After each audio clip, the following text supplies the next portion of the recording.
For years, we've all thought of oxytocin as the love hormone and the hormone that promotes nurturing and cuddling, especially between mothers and their babies. But now, researchers are finding that oxytocin may be involved in more complex behavioral patterns and ones that promote aggression instead of cuddles. A new study was published in the journal Neuron, where the potential for more complex behavioral patterns was revealed. In the study, 44 mice were studied in a social experiment where the mice competed for food. One of the variables in the experiment was the hormone oxytocin. The scientists were able to change the levels of the hormone in the mice to see how it altered the results. Another variable was the setting the mice were in. If the mice were in a setting described as semi-natural, the mice with high levels of oxytocin would eventually exhibit aggressive behavior. This is to be expected, however, as most animals fight over and compete for food resources. The mice who weren't given boosts of oxytocin, quote, maintained relatively constant behaviors, end quote.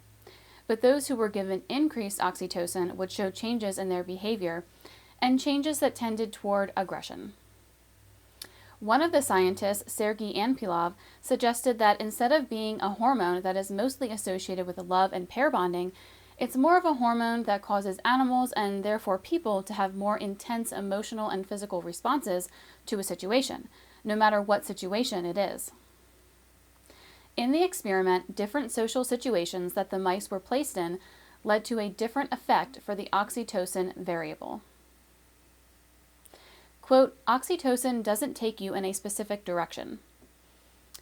End quote. Love, cuddling, nurturing. Quote, the direction it takes you in depends on the social situation. End quote. Childbirth, football game, bar fight, conference meeting, stated Anpilov.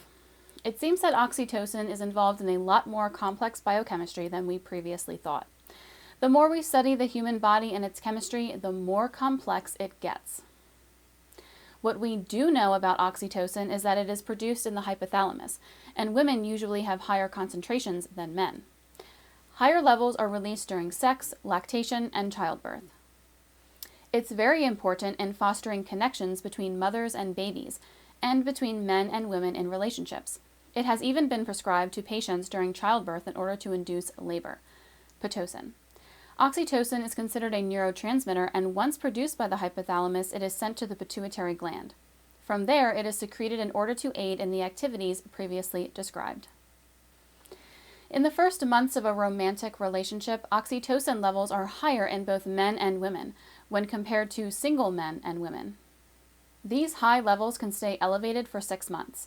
In addition, sexual activity causes the release of oxytocin, and it may aid in maintaining erections and orgasms. Oxytocin has been used in romance sprays by manufacturers who claim that it will improve the sexual and romantic lives of their customers. On another note, it has been seen to reduce anxiety.